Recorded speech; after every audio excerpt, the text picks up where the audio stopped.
Hey,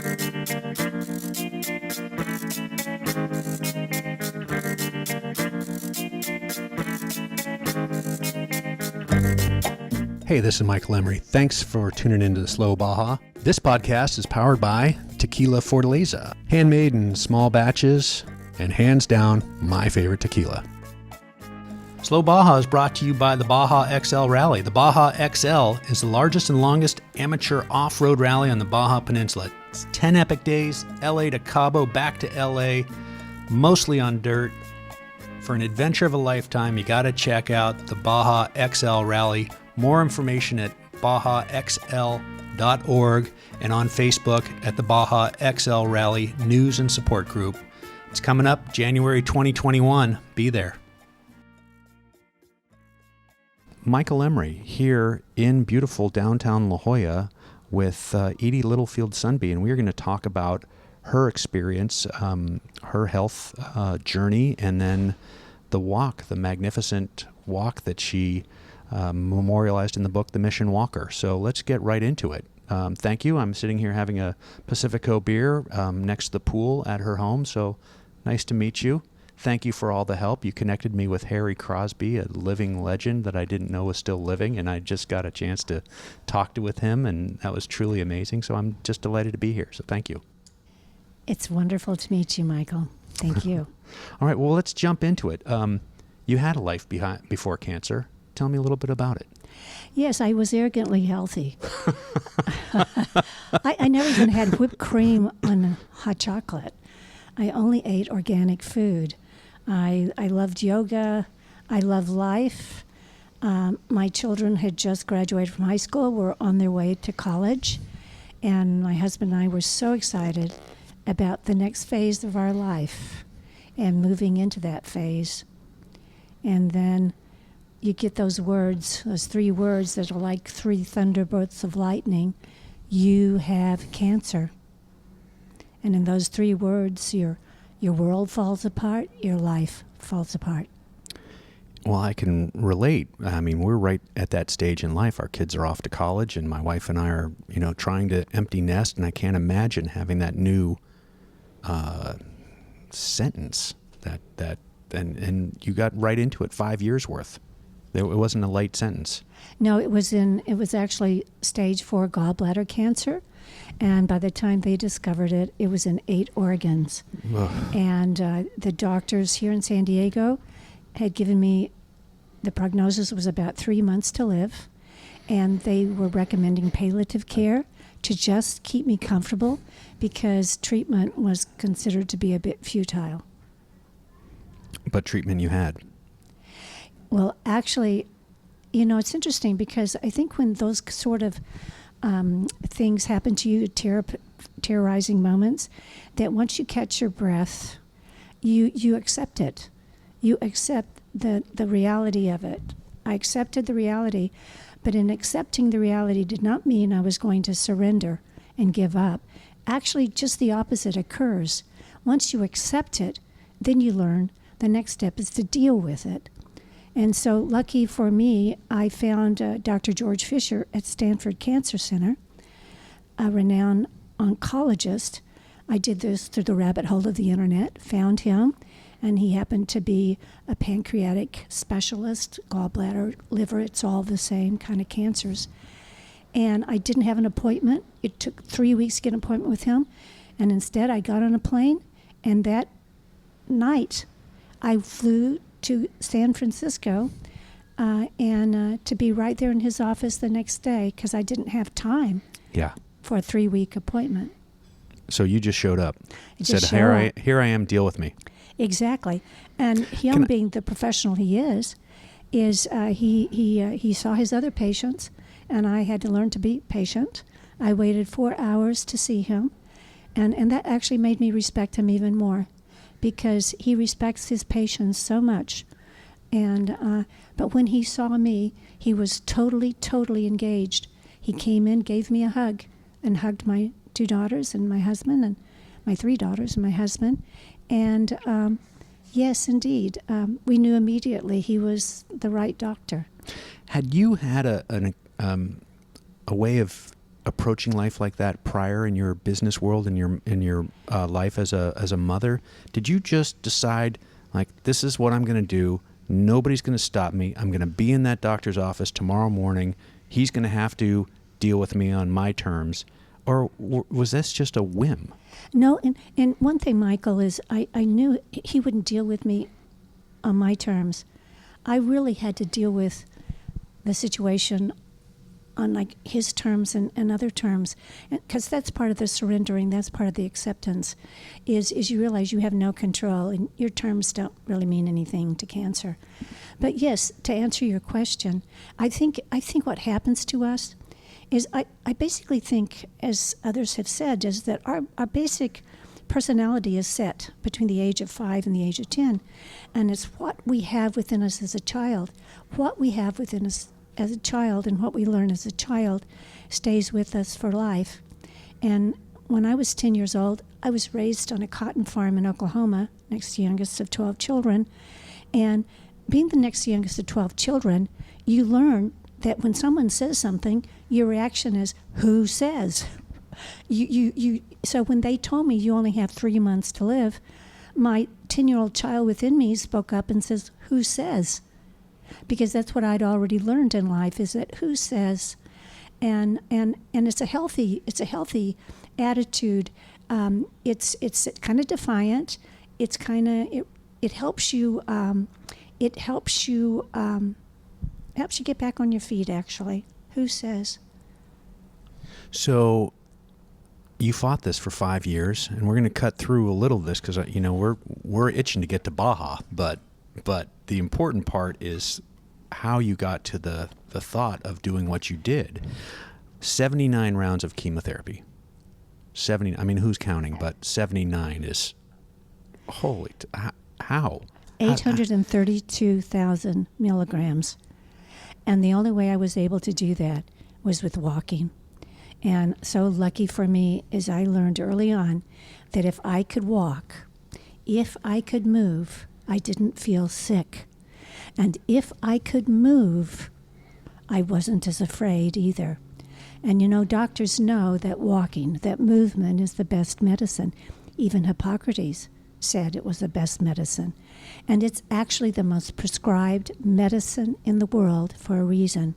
It does all kinds of great things. It revs up your immune system. Well, guess what? When you're being treated with 79 rounds of chemo, you need a pretty strong immune system. My immune system had also been revved up as a child on a farm. All these things that happen to us in life truly happen for a reason. And sometimes we don't know until later what those reasons are. So I read much of the section of your book about the medical journey. We'll put it that way, the medical journey. It's harrowing, but you got through it. Yeah, you get through it. It's like, one of the things you have to do is you really have to, with cancer and with anything, you have to figure out very quickly, well, how do you kill cancer before it kills you? And like a lot of people have a bad idea about chemo, but it's the only thing I could do because it was a systemic cancer in so many organs, and so that was my only choice. And sometimes it's nice to not have a lot of options. Sometimes it's nice to have one option, one choice.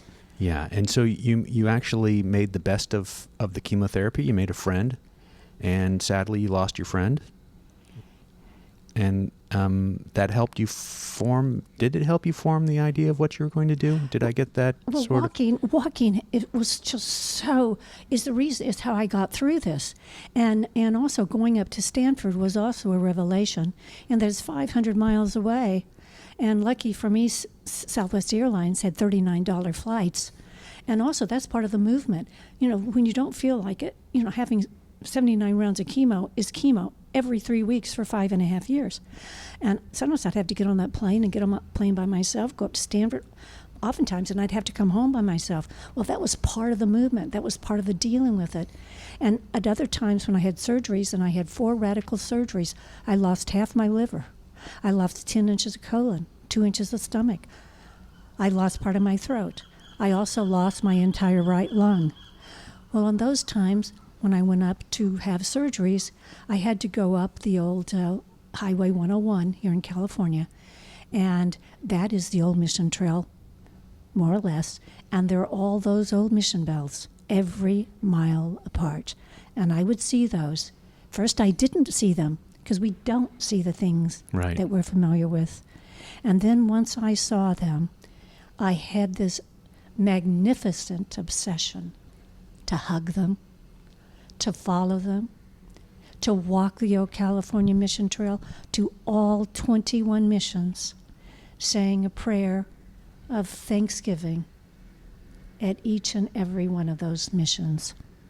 And where did religion and spirituality fit in your life prior to this? I was raised, as I said, on a cotton farm in rural Oklahoma. We didn't have running water. We didn't have a lot of things, but one of the things we did have is we had enormous faith and enormous, really enormous joy in our life. And my parents knew on a farm that you're not in control of the weather. You're not in control of the things that really you'd like to be in control of. You're not in control of what you get for your eggs or what you get for your beef or your pork. You're not in control of anything. But that's okay too. What happens with uncertainty is it really strengthens your faith.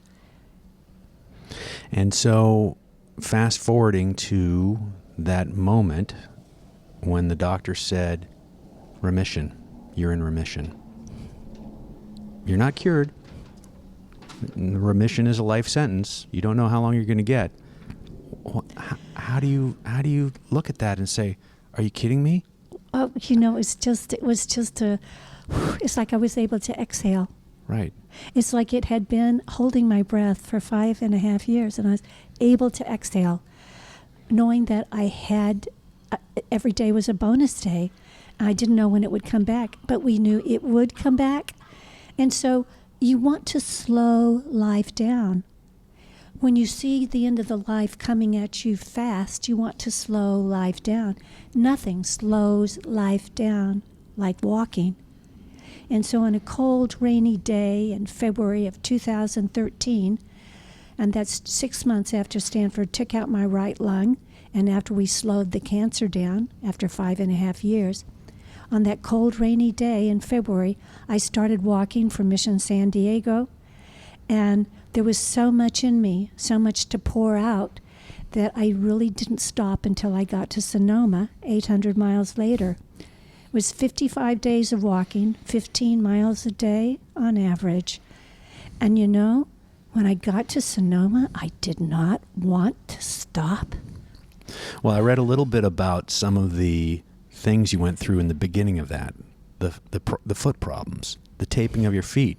I mean, who would have thought that your biggest danger was bicyclists? You know, it just doesn't, how can you plan for that? How can you fathom angry packs of bicyclists running you off the road that, you twisted your ankle and you walked how many miles? 300 miles with a sprained ankle? Yes. And never thought about stopping? No, because I couldn't stop. Once I started, Michael, I couldn't stop. Because, it really, pour out thy overflowings is Job, pour out thy overflowings. And once I started to pour out the overflowings of fear, all those overflowings that had built up within me over 6 years of dealing with this cancer, once I started pouring them out, what happened in that void and that emptiness is I filled with grace. And what that meant is I filled with peace. And it was such a profound feeling. I can't even tell you. I was soaring. I was not walking. I can't even explain it. But I'd come so close to death, been in emergency rooms so many times, really thought, because the cancer had come back 4 different times. 4 different times at Stanford, we thought, this is it. This is the end. And just to be able to exhale and breathe. And what does your kids have to say? You've got 3 daughters, and at this point, they're in their 20s, I'm assuming. and a spouse, correct? Yes, I've been married 45 years now. Had been married 35 at the time. Granted, you've been through a lot. So whatever a happy wife makes a happy life. I understand that quite clearly. But what did your kids think of this whole thing? Mom wants to walk from San Diego to Sonoma. You had some frequent flyer miles. It's like my Dr. Fisher at my oncologist at Stanford Cancer Center. He said, Edie, you could drive. You don't have to walk. But yes, I think with our children is, we want our children to be happy. We forget also that our children want us to be happy and that our happiness increases their happiness. And so walking makes me happy. Walking makes me whole.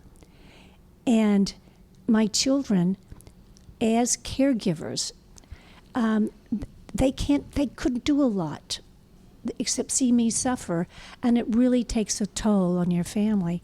But to see the joy that I had when I was out there walking allowed them to exhale too.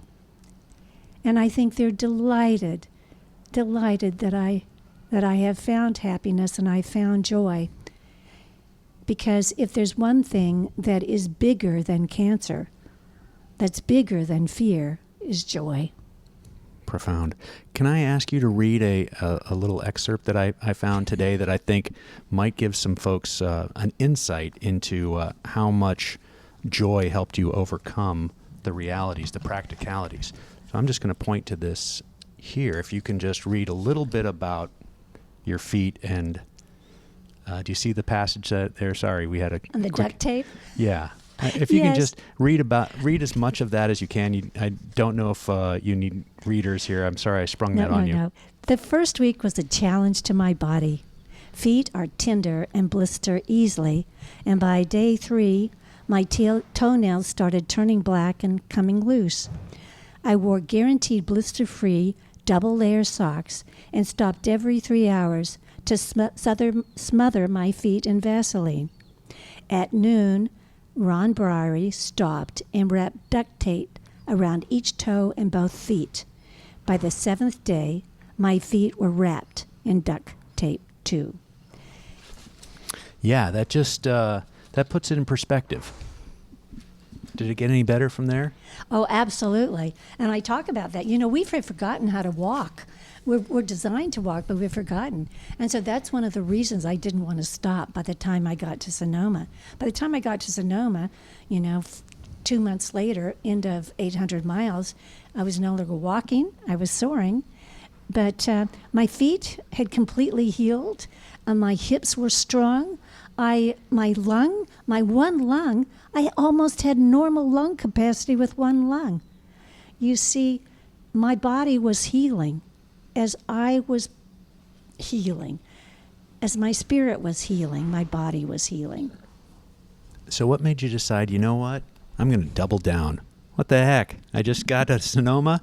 I'm going to Baja. I mean, it seems crazy. I'm making light of it, but Edie, I'm sitting here with you. I see the glint in your eye. I wish the listeners could see how you've got this twinkle. You've got this spark. And so what made you say, you know what? I'm going to walk them all. Well, unfortunately, what put that spark in my eye was fear again. Because what happens is I didn't want to stop walking in Sonoma, but I did. And Dr. Fisher, we knew the cancer would come back. That was in 2013. In 2015, the cancer came back. It came back in my remaining lung. And I knew immediately what I needed to do after Stanford treated it. Stanford treated it with high-intensity radiation. Lucky for me, it was just one large tumor in my remaining lung. It wasn't a cluster of tumors spread throughout the lung. So they were able to radiate it. And I knew that my mission walk was not finished. In fact, I'd only done half the mission walk.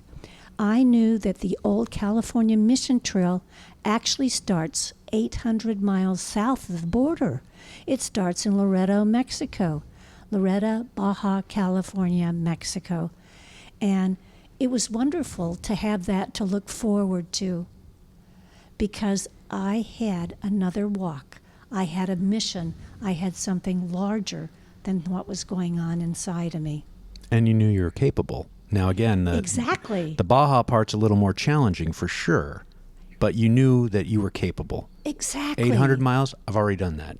You know, we never know we can do something until we do it. Right. I had no idea. I had never walked more than 4 or 5 miles when I walked 800 miles in 55 days. You're like Graham McIntosh. You've never gotten off of the couch. You just watched TV and drank beer, and then you decide you're going to walk all the way around Baja. You know, I 4 never, or 5 ever miles. would have gone down there had I not walked the 800 miles north of the border. It empowers you.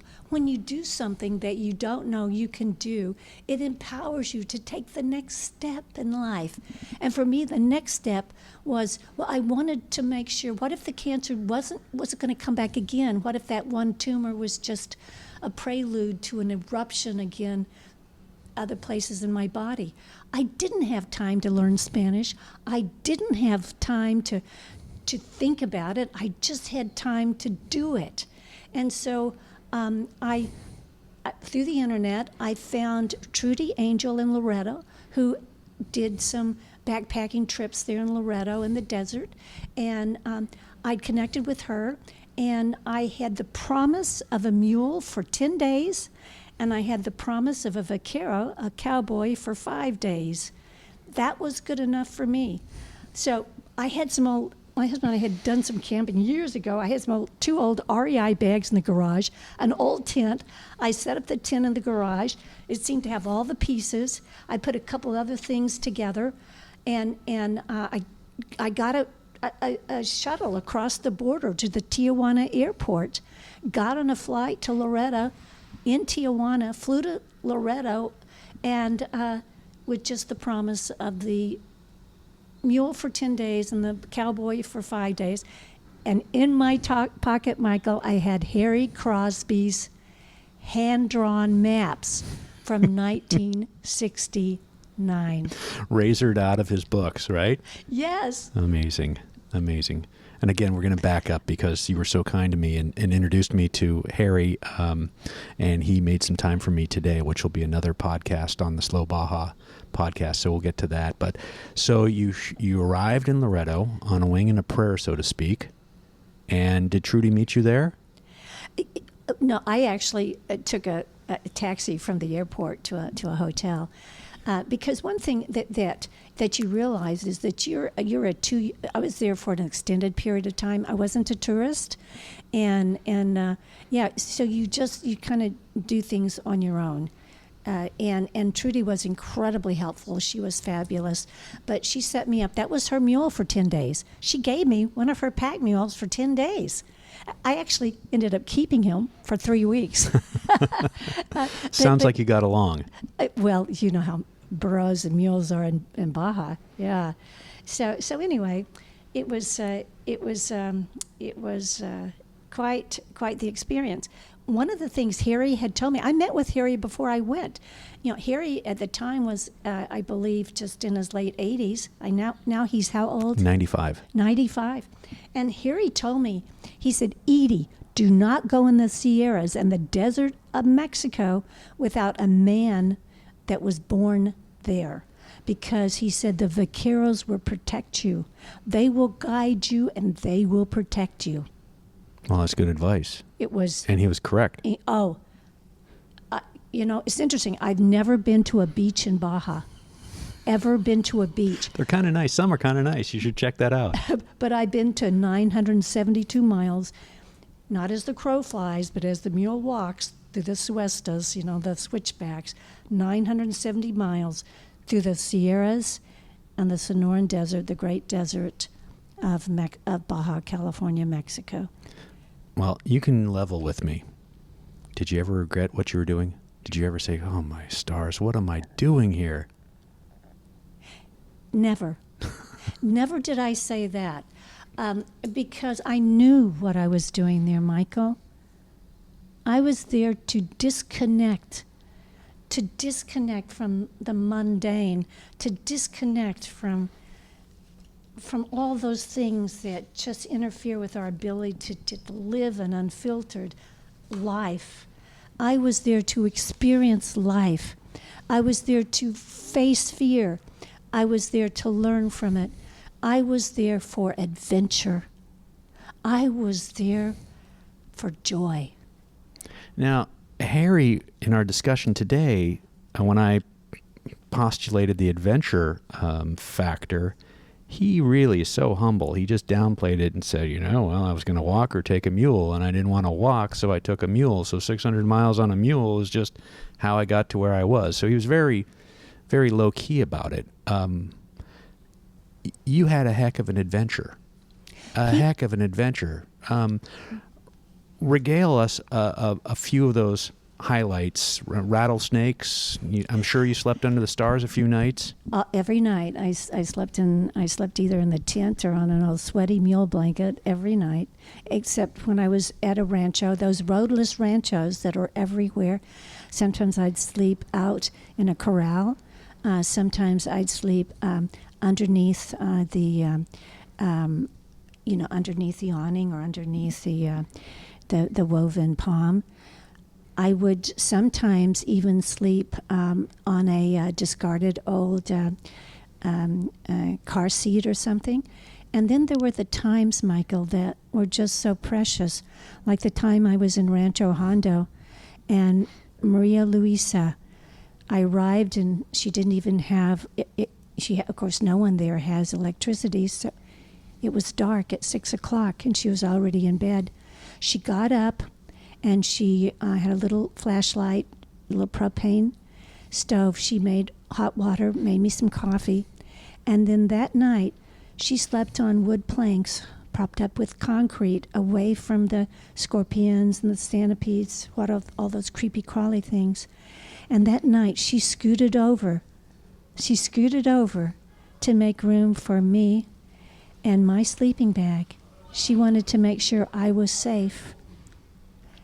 And one of the things I learned from angels like Maria Luisa, and I met so many of them on that 1,600-mile mission trail from Laredo, Mexico, all the way to Sonoma, California, I learned that when we're the most vulnerable, when our life has fallen apart the most, is when the angels are the most plentiful. So the creepy crawlies, the angels. I mean, you're going from the realities of your world. Few people, I think, could realize how generous the people are in Baja, especially these remote people that you're interacting with. Again, that was Harry's great revelation, that people with so little were so generous, but you saw it firsthand. I was raised that way. I was raised in rural Oklahoma, the youngest of 12 children on a cotton farm. I started picking cotton when I was 4 years old. And I saw my mother. My mother made our butter. My mother milked the cow. She skimmed the cream off to make the butter. She made the bread. My father butchered the animals. I learned all of that. And yes, and so I was used to rural life, and I'm very comfortable with rural life and rural values. And I felt so safe and secure. I know those people had hearts of gold, just like the people I was raised with. Yes, and I get that and acknowledge it. But I'm sitting at this table looking across at you, and we are in beautiful downtown La Jolla. You do not strike me as a woman who's going to sleep in the dirt if I were to have just passed you in the street. But there you were. You were doing it. You'd be really surprised, I think. When I was walking from San Diego to Sonoma, there were many days, most of the time, I looked homeless. I was sweaty.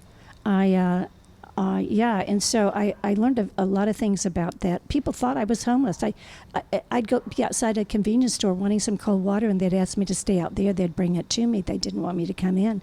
I'd go to a fast food place for a quick bite at lunch when I was walking, and they'd ask me to sit outside, and actually to sit away because I was smelly. And so I'd gotten kind of used to being tagged as homeless. But when I was down in Mexico, it was a different feeling because I realized how vulnerable I was. and how absolutely anything could have happened to me. I mean, I'm out in the middle of nowhere. I have a very compromised digestive system, and I had so many pills. Dr. Fisher's oncology nurse at Stanford was a wilderness-trained nurse, and she had called CVS to order all these prescriptions for me. I carried more pills on that mule than I had pesos. But that's another thing. I had to carry pesos. There are no credit cards. There are no banks. I had with me 3,000 US dollars in pesos in the middle of nowhere, in a place where if men make 300 pesos a day, which is $15 a day, that's a good wage. Yeah, so let's just cut right to it. You were a bit of a target, or could have been, or somebody who would have loved to have talked you out of it would have said, Edie, are you nuts? You're going there with $3,000 where these people have nothing, and you're gonna go on a burro with all of your medicines, and you know, are you nuts? Are you nuts? Yes. Wild and crazy, absolutely. But it's those things in life, it's the absurd things in life, Michael, that wake us up, that make us feel alive. And let me tell you, it got my mind off cancer. Yeah. You know, cancer had come back again. It was threatening my only remaining lung. You know, so what do you have? A choice. You have a choice. You can go to bed, crawl into the covers. You can pull that blanket over your head, tight around your body, wrap it tight, and never come out and die. Or you can get on a mule in Mexico or a walk in Mexico. And, you know, I figured I'd rather die in Mexico than in bed at home. And so on that, the quote that has stuck with me, it's beautiful, and I'll be using it from here forward. We all die. Not all of us live. Yes, and I've changed that a little bit. We all die, but it's never too late to live. Yeah, that's true. It's never too late to live. Never. And so you've lived with a capital L. I've died too. Well, it took death to wake me up. So bring me through it. You started in Loretto. You got up to that beautiful, is it San Javier?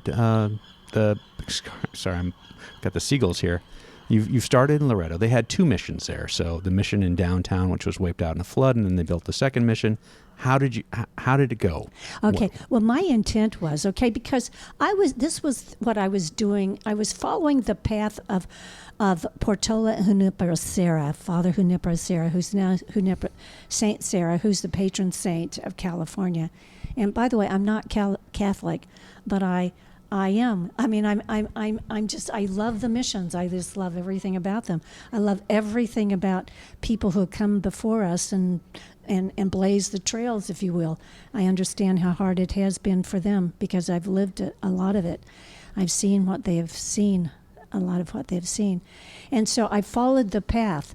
I followed the diary of Portola's diary, the Portola expedition from Loretto, and that went actually south. They went actually south, or Junipero Serra went actually south to San Javier, because that's where Father Palu was, his dear friend.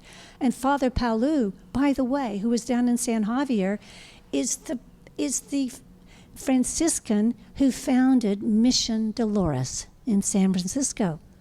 And so the connectivity between what's happening there and what's happening up here, it's all the same. And so I was basically following the old route, following the diaries of Junipero Serra, Father Juan Crespi, and the Portola expedition. And that's the route that I followed. And? I went straight up the spine of the Sierras. This was the Jesuit trail. Jesuits were some of the greatest road builders in the world. Next to the Romans, they may be the greatest road builders that have ever lived. Mountains didn't stop them. They built straight through the mountains. And that's why the El Camino Real goes straight through the spine of the Sierras. And that's exactly where I went. And with the help of, it took 20 vaqueros, and it took a ton of pack mules and burros. But that's the route I was following. And I learned that I could. I learned what was essential. I'd learned that in walking 800 miles from San Diego to Sonoma. And I only had 40 pounds with me. And most of what I had with me was dried food. And then I had some containers that I got at REI, some big bags for carrying water. So at all times I could carry 40 liters of water with me. The most dangerous thing about being in the desert of Mexico, anywhere, any desert, is water. And that's one of the things I learned about the vaqueros. They knew where all the water was. They knew where all the dangers were. And that's why I had 20 of them, because they're very smart men. They know they can die as smart as they are. So they will not venture out beyond what they're comfortable with. So at the end of every 35 or 40 kilometers, and I don't know how they did it, but there was another vaquero there with a fresh pack mule, with fresh tortillas, waiting for me. Of course, I was paying them. I was paying them money. And money is hard to come by. Pesos are hard to come by. But it was more than money. They weren't doing this for money. They were doing this because they, too, loved their old mission trail. They, too, loved their life. And so when you say 20 vaqueros, my first thought was she's got a big pack of thundering herd going with her, but they handed you off. One at a One time. to another, to One another, at a to time. another, to another. The most I ever had the same vaquero, usually it was on average about 5 days, maybe even 4 days. When I got within 300 miles, when I got to Catavina, that's when, as I got closer to the border, a California border, things got really weird and strange. But because you have a lot of fences, I started running into narcos. I started being threatened, and the vaqueros, we were threatened by narcos and other situations. And it was not like it was the first 500 miles. And people don't understand how absolutely beautiful and wild it is from Loreto up to Catavina in the desert. It's interesting. In 1908, the American Geographical Society said that Baja California, Mexico, was the most unknown, unexplored region of the world, except the polar regions. And to this day, it still is. And that's just what I was going to say. Still is. It still is. You get off the highway, and it's you traveled back in time. Oh, totally. And that was the beauty of it. Because, see, I don't necessarily like the world I live in today. It's too noisy. It's that social media stuff. It makes me anxious. It takes away it makes me fearful. It plays to all the negative. And no, it plays to fear. It plays to our fear. And here I am, my whole life is about facing fear, dealing with fear, understanding that fear is in the mind, not in the moment, it's in the mind, and dealing with it. And you did it. Obviously, you did it. We're here. You've written the book. How did you push the fear out of your mind and get on to gratitude and other more productive places? How did you make that actually physically happen? Well, Winston Churchill was asked, "You weren't afraid? I mean, look, you're besieged. England's besieged." He said, "I was too busy to be afraid." And let me tell you, when I was out there walking that 1,600-mile mission trail, I was too alive. I was too swivel-headed. I was everywhere. I was so in the moment. I mean, the dangers were so real. The dangers were real. They weren't fabricated. They were real. They were mountain lions. They were rattlesnakes, giant centipedes, scorpions, narcos. Break an ankle. Broken ankle, 18-wheelers, bicycles, motorcycles in Northern California. Those dangers are so real. See, the fear of cancer was replaced by the fear of death from San Diego to Sonoma by, death by motorcycles, by bicycles. Yeah, and down in Mexico, the fear of death by cancer was really replaced by the fear of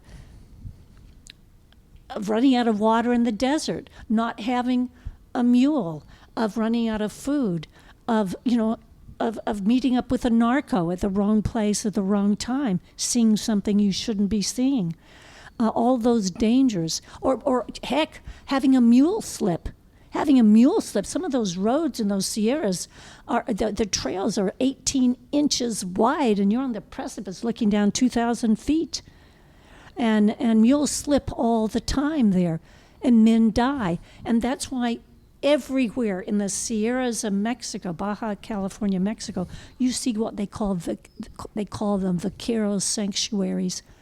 You see the Lady of Guadalupe statues. You see the candles out in the middle of nowhere on the side of a rock boulder in the Sierras, because that's a reminder that death is everywhere. And you beat death, and you, as you said, we all die. Not all of us live. So how have you processed that walk into your life after? You've done the book. That must have been exciting for you to actually make that happen. But how have you incorporated that experience into your life since? I walk every single day. I walk in the canyons. I walk because as long as I'm walking, I'm alive. And I must say that, life continues. Life continues to fall apart. As I age, my body falls apart, not just for cancer. Cancer's not the only reason our lives and our bodies fall apart. But I'm always planning the next walk. I'm so excited about my next walk. And all I can do every day is think about it and plan for it. And I know exactly what I'm going to do, and I know how I'm going to do it. And the only thing is getting out there and doing it. Well, I have to say thank you so sincerely and deeply from the bottom of my heart for making some time for me and making some time for Slow Baja to talk about this magnificent experience in your book.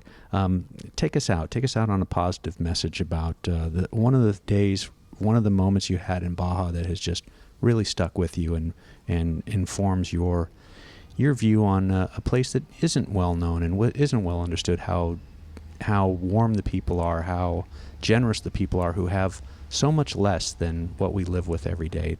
Tell us a little bit about one of your lasting memories of being in Baja and the people that you were with. Well, I learned that I've learned through life that when we have everything, that we're really not truly grateful for much of anything.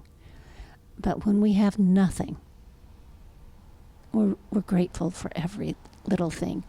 And it doesn't take, when you don't have much, you don't need a lot, but you are truly grateful for everything. And the folks that I met in the mountain Sierras, the desert Sierras of Baja California, Mexico, are truly grateful for everything. And they share that. They share that with others because when we're suffering, when we have suffered, we understand what it means to suffer. And I think our heart goes out. I know that their heart went out to me. And the thing that I remember really is that story of Maria Luisa that I shared earlier. That happened over and over and over again. It happened every day, not just an isolated incident. It was every single day for 2 months. I was so vulnerable, and every single day I learned, vaqueros don't want to talk to you, and I don't speak Spanish, which I think was a big plus. Another thing, I'm very resourceful. We'd get to camp and I'd have my tent set up. They never set up my tent. They never packed up my pack. They didn't do anything. I boiled my own water for coffee. They do the campfire. And I respected them. And was grateful that I could never even have survived an hour in the desert without them. They were there to protect me and guide me and keep me safe. And they did. And the book is The Mission Walker, and I'm talking to Edie Littlefield Sundby. And the book is available online, your local bookstore, Amazon. And tell me, Edie, what's the best way for people to stay in touch with you or learn about you? I have a website, themissionwalker.com. I'm on Facebook. I have a Facebook page, and I posted a lot of the photos. You can imagine the photos that you take of the desert. I took 4,000 photos with this Olympus Tough pocket camera. It was amazing how that little pocket camera worked in the desert. But I took 4,000 photos, and every single one of them is actually pretty good because the desert is so stunningly beautiful, and these people are so beautiful. And so I've had the great pleasure of sharing so many of those pictures. And the pictures of the vaqueros, the pictures of the people in the ranchos, the pictures of the old mission trail, the mission trail that is still there in its original beauty and glory underneath a couple of 100 years of cactus. It's still there. Amazing. We're going to leave it right there. Well, thank you so much. Thank you, Michael.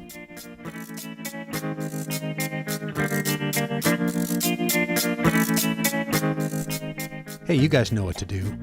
Please help us by subscribing, sharing, rating, all that stuff. And if you missed anything, you can find the links in the show notes at slowbaja.com. I'll be back before you know it. And if you want to receive notices on new episodes, please follow Slow Baja on Instagram, Twitter, and Facebook for you old folks.